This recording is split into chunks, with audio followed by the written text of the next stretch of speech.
Welcome to The Explainer. In just 3 short verses from the Gospel of Matthew, we find one of the most powerful and personal invitations ever offered to humanity. It's a promise of rest for anyone who feels weary, and today we're going to unpack what that truly means.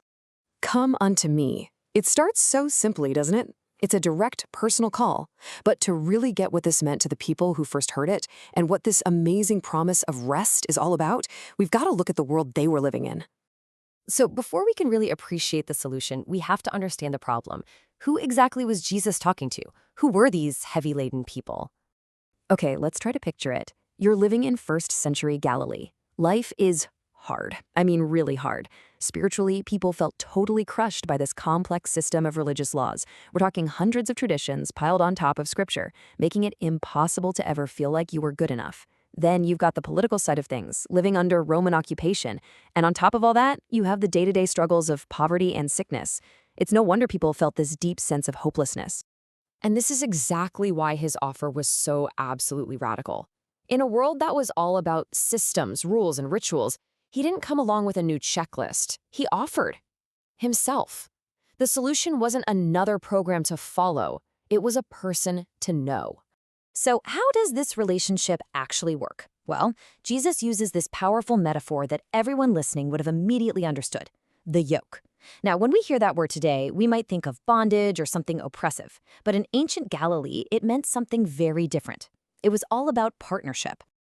You see, a yoke was this carefully crafted wooden beam made to link two animals, usually an older, stronger ox with a younger, less experienced one, so they could pull a heavy load together.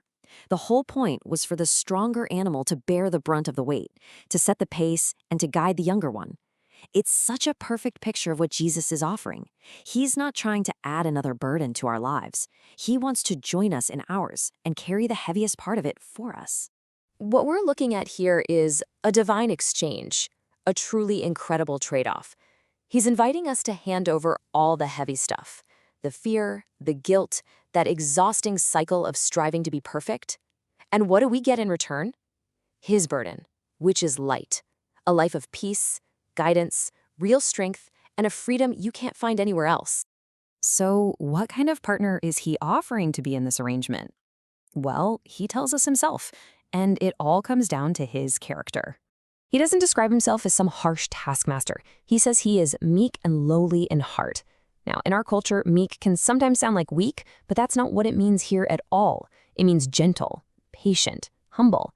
This is the guide he promises to be, and that's the foundation of the trust he's asking for. The rest he's offering comes from relying on his gentle guidance, not our own strength. And this is why he can say his yoke is easy and his burden is light. It's not easy because life suddenly becomes challenge-free.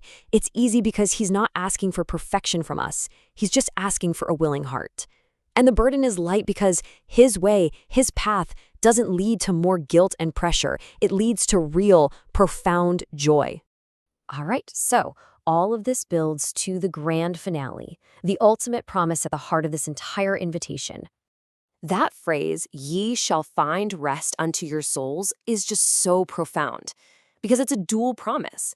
He's offering temporal peace. That means real, tangible relief from the stress and anxiety of this life, right here and now. But it's also pointing to something more, an eternal peace, that ultimate rest we find with God in the life to come. It's help for today and hope for tomorrow, all wrapped in one. So, we end right back where we started, with this invitation. It was first offered 2,000 years ago on a dusty road in Galilee, but it's just as personal, just as direct today. It's an open offer that stands for every single one of us, and it leaves us with a question we all have to consider. What burdens are you ready to exchange?